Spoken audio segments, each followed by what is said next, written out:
Welcome back to another exciting show, live and direct with Dr. G. I am Dr. G. I'm happy that you're taking some time out of your day to check us out on this beautiful spring day.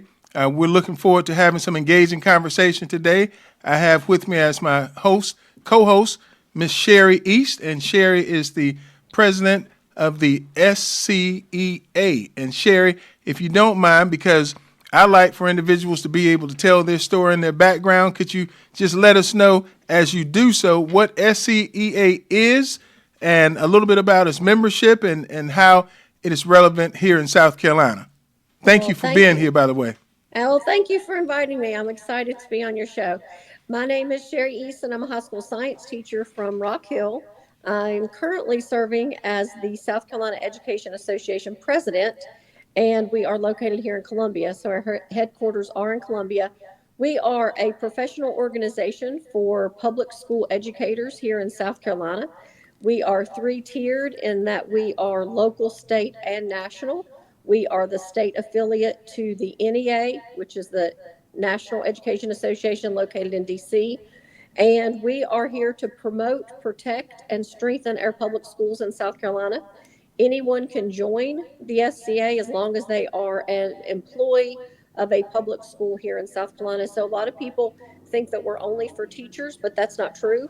We um, we can have membership from bus drivers, cafeteria workers, secretaries, teachers' aides, maintenance, SROs, the whole gamut. Anyone who works in a public school is invited to be part of the SCEA family.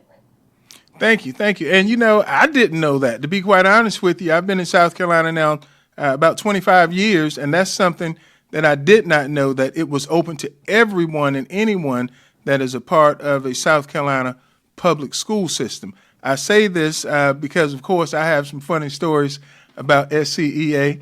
As a former principal, I always thought the SCEA came in, to kind of jump on us a little bit.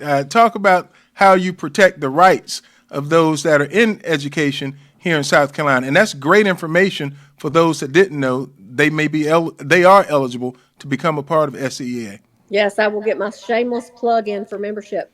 Well, we've been advocating for teachers, or not just teachers, for educators for over 100 years. A little bit about our history too, which I think is important, and then I'll get to your question about how do we advocate. Is in the 1800s, there were two teachers associations. There was a black teachers association called PEA, the Palmetto Education Association, and then there was the white association called the South Carolina Education Association. But in 1967, they took some very bold steps back then and decided to merge the black and white teachers together. And so when they did that, they became the SCEA. So our merger language is very strong, the SCA. Our history is very important to us because we saw then, as we're seeing today, um, the struggles of integration, the struggles that we're dealing with diversity. So we feel very strong about our history and that we wanted to merge and we wanted to become one to make our profession stronger. So that is why we are called the SCEA. So how do we advocate? I'm glad you said that because a lot of people think, oh my gosh, we're just here to beat up on administrators. We're here to beat up on school districts when they're not doing the right thing, which that unfortunately sometimes we have to go in and And do and, those and kind I, of things. I I won't let you say when they're not doing the right thing. It just may not be the thing that someone wants. Well, yeah, but sometimes it's yeah. Well, you know We'll go back and forth with we'll that. But go go back ahead. and forth on that one. But sometimes people don't always behave professionally. Let's I just say agree. that. I agree. On both sides of the aisle, sometimes we have some unprofessional behavior that sometimes we have to litigate out and see what's going on there. But I don't want people to think if that's the only reason you should join the SCA because we are really about professionalism. We're about professional trainings. We're about growing our profession and training people up. Like we have a really cool program right now called Cool Coaching, where we take our first year teachers, actually up to 10 years in the profession, and provide support for them. A lot of times you struggle those first few years of teaching. I mean, I Right. know I didn't, you don't know what you're doing. You're 20 years old and you have a room full of students. You got to, find your way. And thank God for those mentor teachers in my building that took me under their wing and made me a successful teacher. So we're trying to give back in that as well. And sometimes, you're assigned a mentor teacher, but it's at your school, but you need to talk to somebody who's not at your school, that, Right. because you're afraid to tell them the kind of day you had because you don't want to be ridiculed, but you still need that support. So we have a lot of supports for teachers that are out there. We also lobby for people legislatively. Like, we have a legislative arm of us as well. We're down there at the State House while the teachers and administrators and superintendents are working. We're down there keeping an eye on legislation that could be harmful to everybody. A lot of times it's around funding or policies or unfunded mandates that are happening across our state. So there's the political arm of us as well. And then we also do fun things like Read Across America. We have a Read Across South Carolina art contest where we really try to promote art and literacy. We oftentimes we celebrate our athletes, we celebrate our scholars, but we oftentimes don't celebrate our artists and our musicians like we should. Right. And so we really wanted to focus on art and reading and literacy and making sure that we are also promoting the arts here in South Carolina. So there's a lot of parts to the SCA other than the help desk. But we do have a help desk available for people, if they have a question about a worksite issue that's going on, or if unfortunately they've been placed on administrative leave or other things. But I will have to get this out there. Please don't call us after the wreck. Like, if you are not a member, when you have been placed on administrative leave, we cannot help you legally. So once you've already resigned or been terminated, you should not call us. And that's hard to say because it's really hard to not want to help people. But Right. at some point, like, you've had a chance to be a member 20 years of your teaching career, and now all of a sudden you find yourself in a situation, and here we are. So we really need people to join prior or all the time just as your professional duty. Other professions have their associations. Dentists, lawyers, doctors, policemen, they all join their professional associations. So we really would like to extend that offer to all educators in South Carolina. Okay, well that's a good shameless plug, and I'll just back you up on that and say that if you're not a member, of course, if you're in public education, definitely seek this as an opportunity to get your membership started. So That's Sherry, great. we had an opportunity to talk, I believe, back in November, December, when I wrote a letter to the editor across the state about some of what I thought was going on as it relates to the I'll just say the superintendent of education here for the state and the direction that I saw it going. And that is one, I'll just start with how SCEA and you view the way funds are purportedly seeking to be used, public funds, to fund private charter. I know that's a topic that you and I talked about a couple of times, and I just like to get you to talk about how you advocate to keep public dollars in public schools, helping public teachers and public education students, free public. I'll let you take it from there because I know you have a lot to say about it. Yes, and I love that you emphasize public, our public schools, I where want to over get it out as much as 90% I of, can. yes, over 90% of our children attend these public schools. And we have a good success rate. I'm public school proud. Our public schools are doing great things. And it's to me, very unfortunate that we have in state leadership here the person who's supposed to be in charge of public schools to protect us and have our back is really got an arm of the State Department now who is funneling money into private education and sees that as the answer to the problems. It just seems like a conflict of interest to me. Like, that to me is a huge conflict of interest when you have the leader of the public schools who's also promoting voucher programs for private education and religious education. So again, that was the people's choice. People voted for it. I would, the way to fix that is to vote differently. You always hear you get what you vote for. Well, we got what people voted for. So we need to work with who's on the field right now. But we do keep a close eye on that. I mean, we have sued the state over vouchers. We have won in the Supreme Court twice now. They have Right. said that vouchers are unconstitutional. Our Constitution in South Carolina plainly states You cannot use public dollars for private or religious schools. It's written in black and white. The Supreme Court has upheld that twice now. But yet, in this legislative session, we have seen a Senate version of vouchers pass that they're going to use our lottery tickets. So now your lottery money, which is earmarked for buses and higher ed and scholarships, they want to take those lottery dollars and pay for private school vouchers. So then they passed that. It went on over to the House. The House got it and said, no, no, no, we don't have enough lottery money as it is. Even if the proposal to use your debit cards to buy lottery tickets, that's out there on the table too, if you aren't Right. aware, that we're going to make it easier for you to spend your dollars on the lottery. So we're going to let you use your debit card. So we're doing that. But the House said, no, no, no, we can't use lottery money. That's not stable. It's already, the revenue's been down for years. We've had to backfill it with some other things. And you've already promised these students scholarship money. We're not going to risk that. So they've decided to just keep it as revenue out of the general pot, which this year I think it was 31 million. Next year it's slated to be 54 million. So of the 31 and 54 million to go to the private parochial schools. But the reason they're saying it's not unconstitutional now is because they're going to put a trustee in place. So they think if you once remove the money, I, I mean, this is their logic, not mine. So if you once remove the money from them straight to the schools or through the State Department of Ed, because the State Department of Ed is supposed to be a public agency, a state agency Right. funded by public dollars, but yet that state agency's divvying out private funding. That was the part that's unconstitutional. Well, we're going to take them out of the mix and put a trustee in place or a third party operator in place. So that's how the House version, they think that's going to make it constitutional.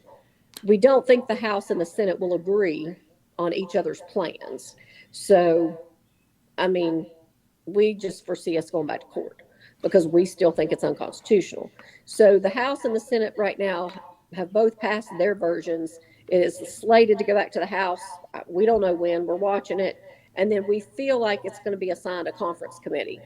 And so these 6 people will decide the fate of these 2 bills in South Carolina. And then from there, you know, we'll go back to litigation, or, we've got our legal team, sitting on standby to go do this again. Now, the trick there is, 2 trains of or mindsets. One, they might not hear the case because it was only 4 months ago that they ruled on it, and say nothing has changed. Like, the Constitution has not changed.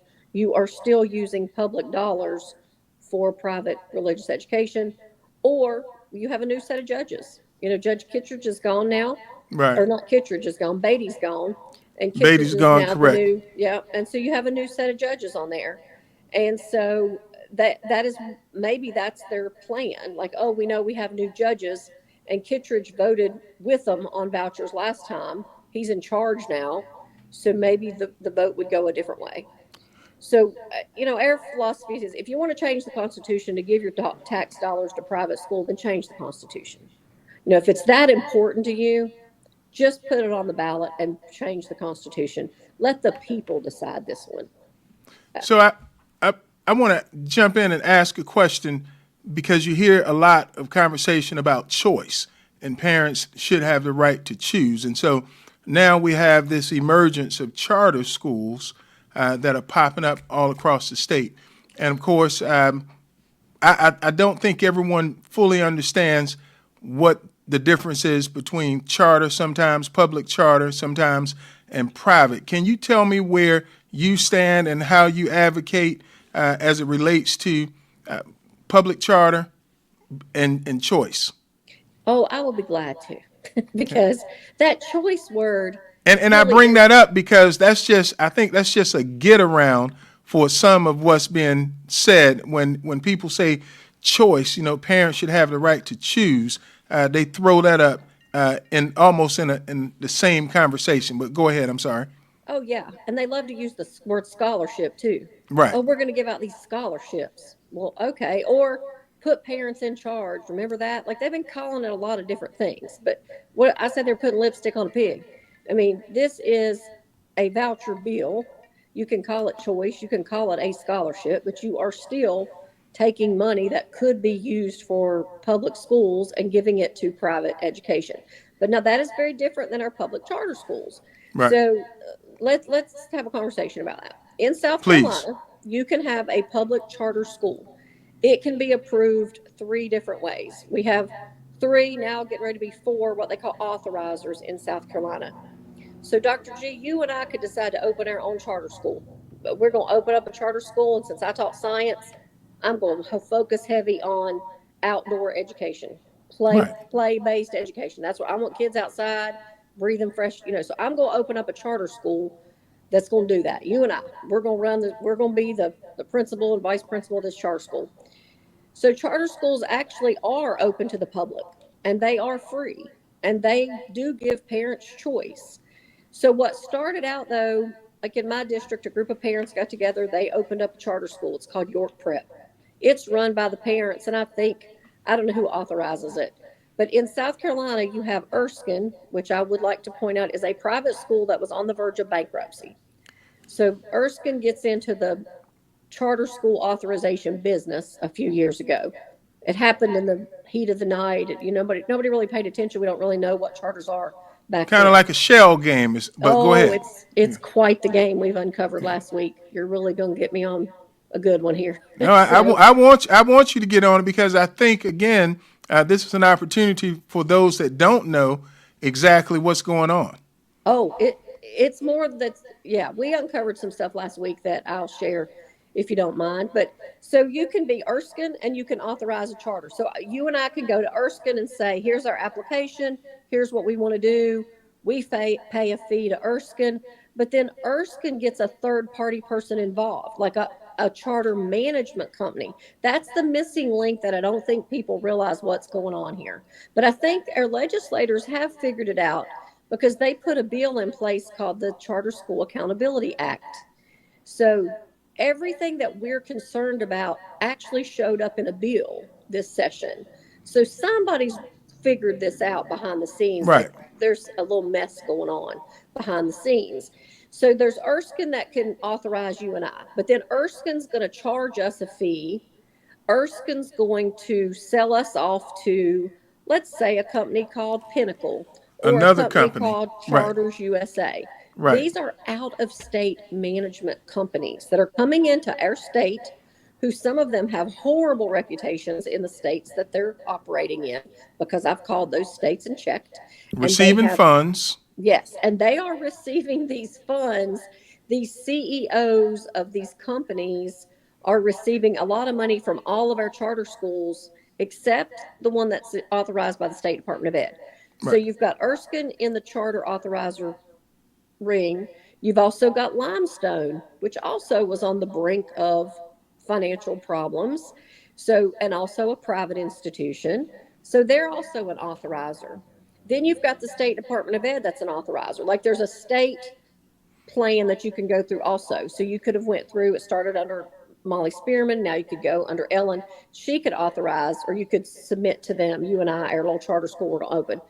So we have three choices. Well, now there's going to be a fourth one. Voorhees is getting in on it now, because I think these colleges who are also, Voorhees has been on, in the news for financial issues, a little bit of trouble um, financially. So all of these schools who were financially struggling now all of a sudden become charter school authorizers. Right. So they're making money to authorize these charter schools that are out there. Well, somebody, like, I couldn't get the money. I'm like, somebody's getting rich off. Like, somebody's getting money from this. Like, how are all these academies opening up? You've got American Liberties Academy opening up. You've got Riverwalk. You've got Legion. You've got Oceanside. You've got Gray Collegiate. You've got all these charter schools that are popping up. I mean, fact check me on this, but I think about 20% of our schools right now are operating as charters. But the other thing is, a district can open a charter school. They want to do something different. They want to try a different type of learning environment. So we have seen districts like Richland 1, I think, or Richland 2 has actually opened a magnet charter school that the district's operating, but they're authorized through the State Department, I think. So Right. they And want to some do some some things. districts choose to do that Yeah, in house. yeah. So they're And Yep. And those by the way operate under the same guidelines and rules of the district. So Yes. there's not a different level of expectations for district run charter schools than there are for some of these entities that are Correct. authorizing.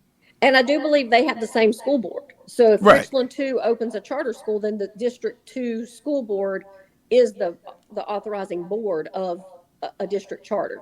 Unlike a regular charter school. So these other charter schools, like let's say it's Erskine or Limestone, their school boards are found in lots of different ways. And I've been trying to get to the bottom of this. Like, who's the school board for Gray Collegiate? Well, it can either be parents appoint them, it can be the authorizer appoints them, they can have their own election. I heard in one instance it was the Church of God's board was the board for. So it's kind of all over the place how you get the boards for charter schools. I'm Right. still trying to figure that one out. So some of them it has to be parents of children that attend that school and they get a vote. So it's kind of all over the place on how you get the school board for charters. So that's one thing that's very different about it.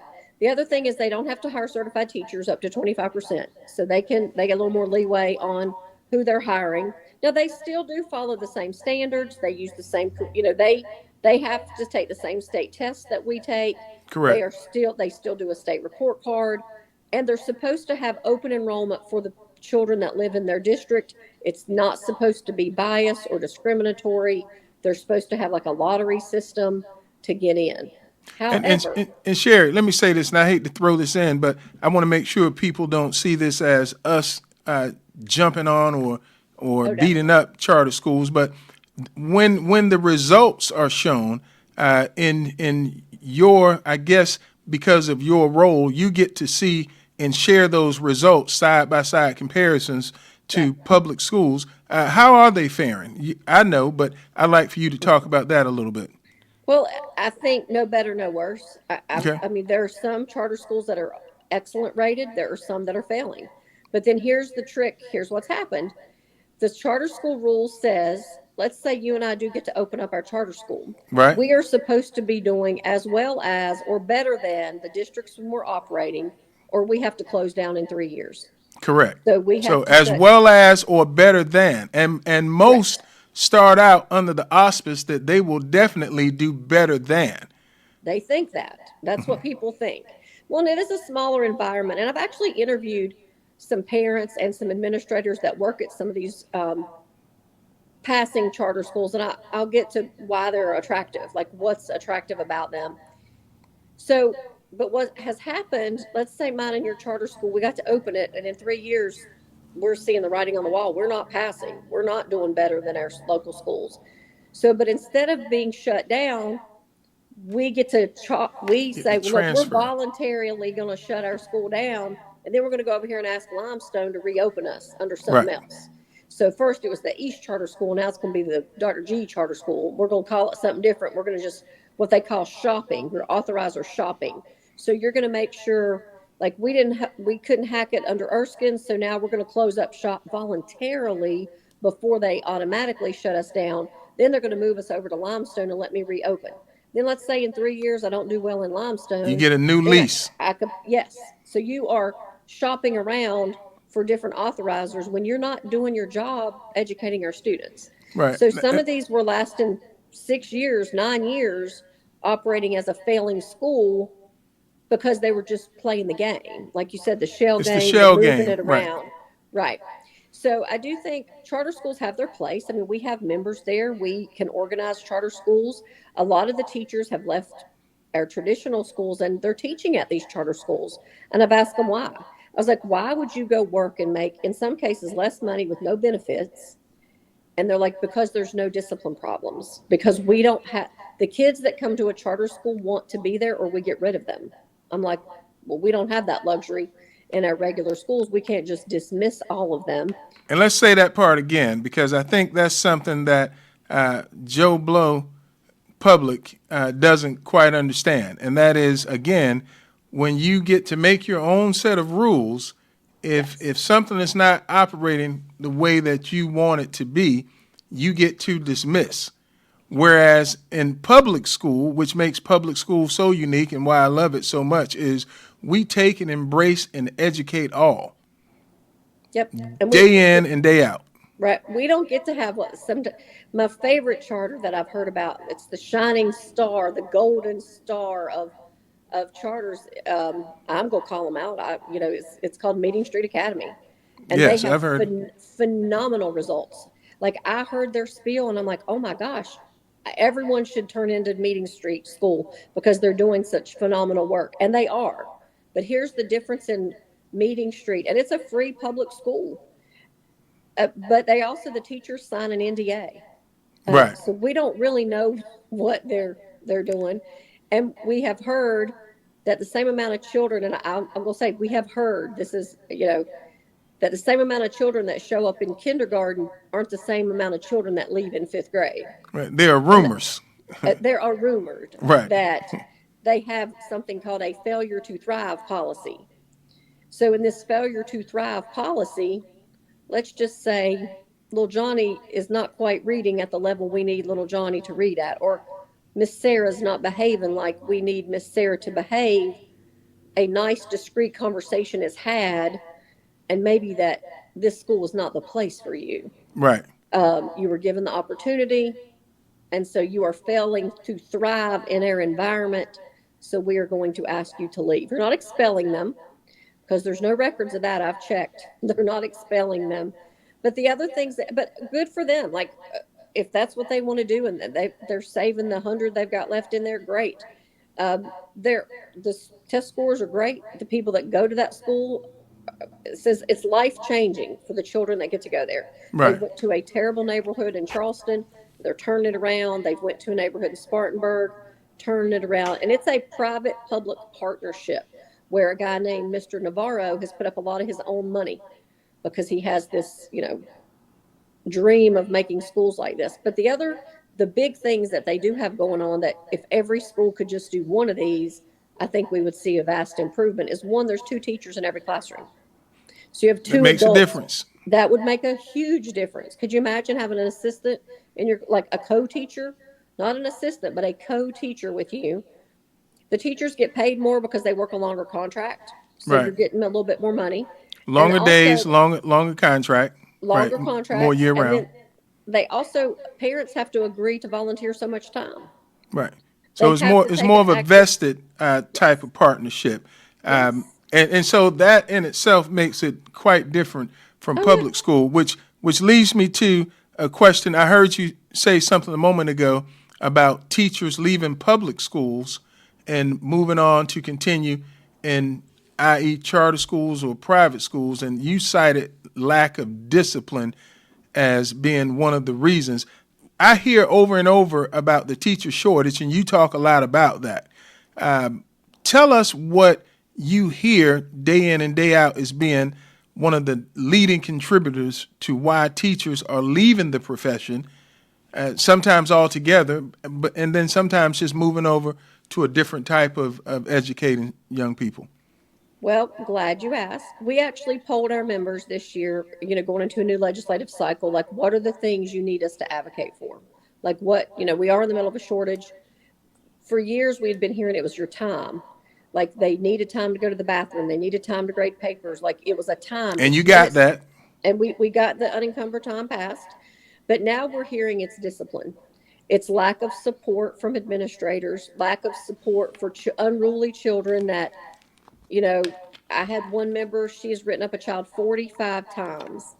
Finally, the child hit her with his fist right before Christmas, and the other children want to jump on that child because they love their teacher. And he's a kid who's been allowed to sit in class for a semester and do nothing and curse and misbehave, and finally escalated to the point of a physical altercation. And why? And I asked her that, why? I'm like, and did you press charges? I've called our lawyer. One time we had a kindergartner, he headbutted a teacher, sent her home with a concussion. And I don't say this because I want people to think our schools are horrible, because I have to, And they're not. you have to balance that out. Right. We are seeing children at an earlier age show up with a lot of social emotional problems that we just haven't had in the years. Like when I started teaching, we didn't have things like that going on. But now it's common for elementary age children to show up displaying aggressive behaviors. And I don't want to blame the administrators on this. We don't have anywhere to put them. And so I called our lawyer. I'm like, what do we do with the 5-year-old? I told her to press charges. He's like, sure, you can't press charges on a 5-year-old. I'm like, well, what do we do then? Like, what do you do with a 5-year-old who shows up at school throwing books, throwing tantrums, biting, hitting? I mean, we in high school and middle school, we have alternative schools. Like, we just Right. put you out, we put you in alternative school. But we don't have alternative schools for elementary kids. We've never Well, needed it. some districts are starting to go that route, and when you say alternative school, and I just want to throw this out there because I do realize and recognize that there are situations sometimes that lead to students having to be removed from the day to day operations of a normal school day. However, I do think some districts and some that I've worked in, they have put in place options for families to work with students. And in some of these schools, they have mental health counselors, they have behavior specialists, so they have counseling services that are considered to be wraparound services to help the kid grow, not just intellectually but emotionally, and that's going to give us a better chance of educating that child as he or she progresses. So I do know that that is taking place in some districts, and I hear about discipline over and over and over again. Uh, but I'm thinking, and you tell me, this has been over the last 5 or 6 years. Uh, COVID has something to do with this. Yeah, it came back after COVID. It was, I mean, that first semester back after COVID, the calls that we were getting around just behavior. I mean, Right. and they were like, these children have came back and they don't know how to act. They're a They've little been bit different. home, right? They were different. They've been home. They had not been in these structured environments. And then we took a little deep dive into that. So you had ninth graders, which we know ninth grade's a tough transition year. You were sending kids to high school for the first time. They had not been in school since sixth grade. Right. Like, so they have really didn't get those transition services, like what it takes from being an eighth grader to go to ninth grade. Like, Right. and maybe you had eighth graders that you then threw into 10th grade because we were out a year and a half. So you had middle school, or like the elementary school, the fourth graders turning in to fifth graders, or fifth graders going to middle school, sixth grade, and they hadn't been in school since fourth grade. So yeah, that was a rough year, I think, of a lot of just getting people back to the routine of, this is what you do at school. This is how you act walking down the hall. This is how you act in the bathroom. Like, this is back to the routine, almost like back to the basics on, this is what it's like to go to high school. This is what it's like to go to middle school. And so, even the kindergarten kids, like the kindergartners, they might have done kindergarten on COVID, and now they're in first grade or second grade.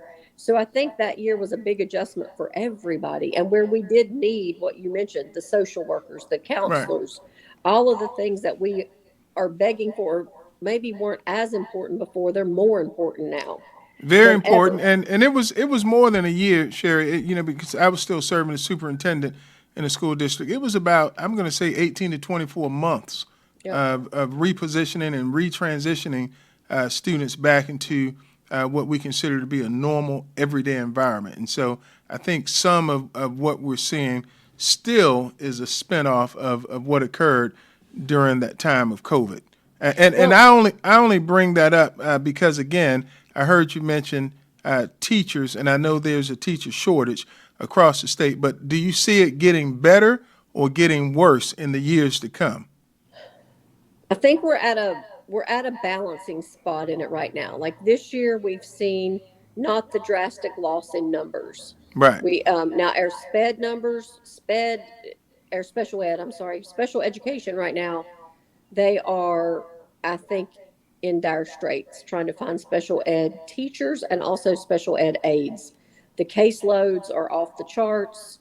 The behaviors of special ed right now, because of the lack of extra support, you can't find people that want to be teachers' aides. I mean, that's a special kind of situation, a special kind of mindset to go in and work with special needs children. We need the best of the best in there working with those children.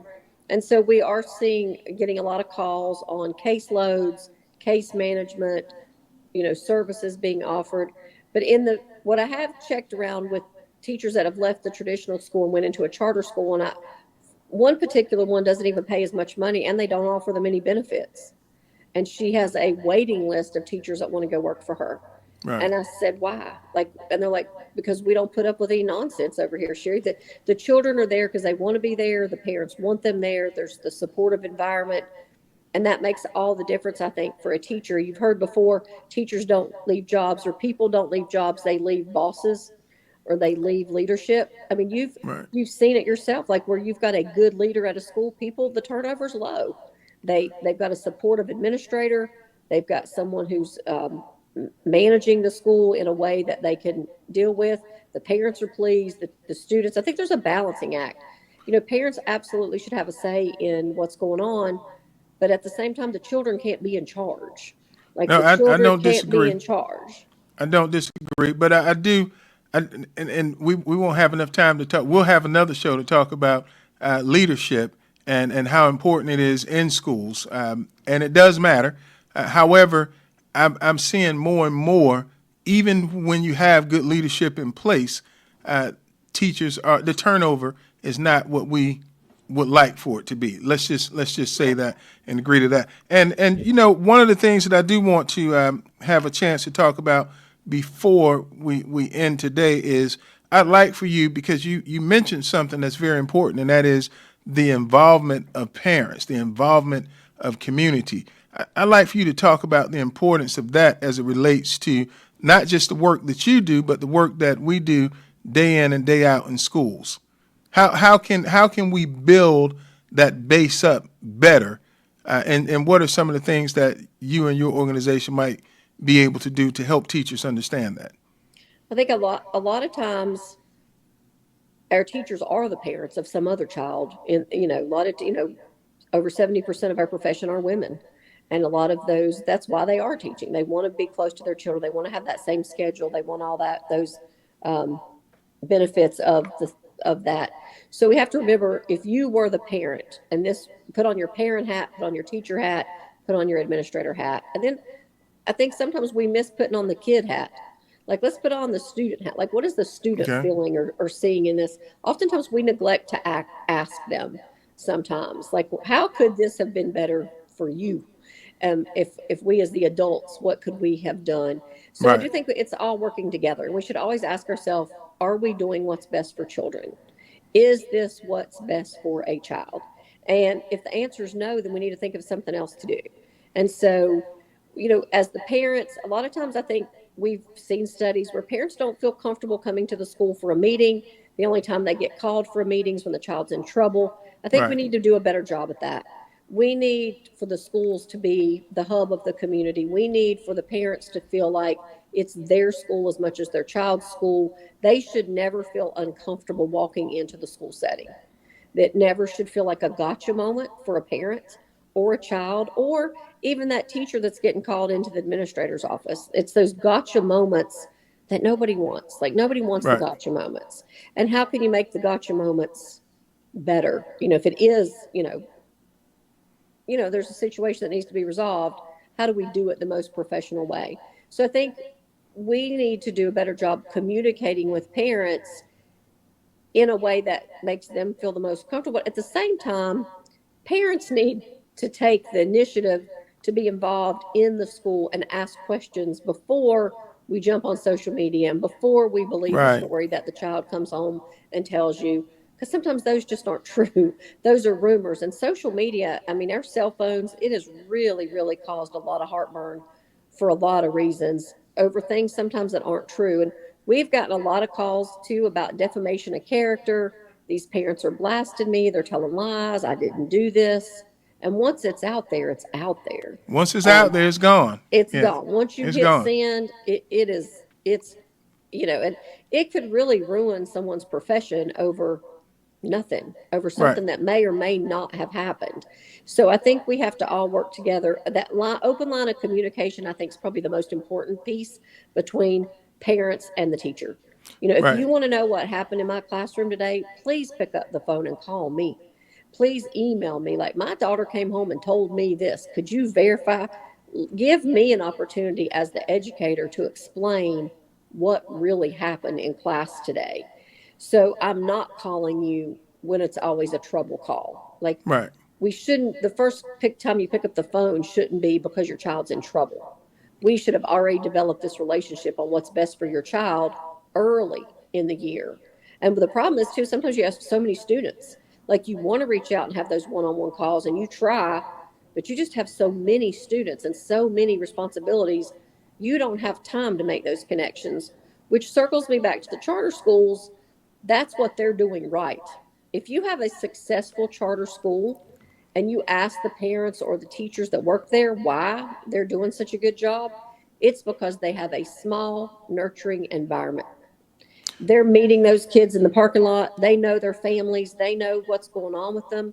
The parents want their kid there. They trust the environment.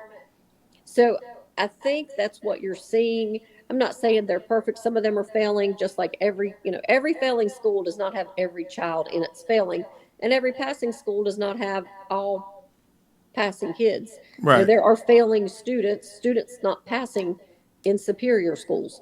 So, I think we should also get away from, a test score being the identifier on schools. There's a lot of great things going on in some of our schools that are on the path to improvement.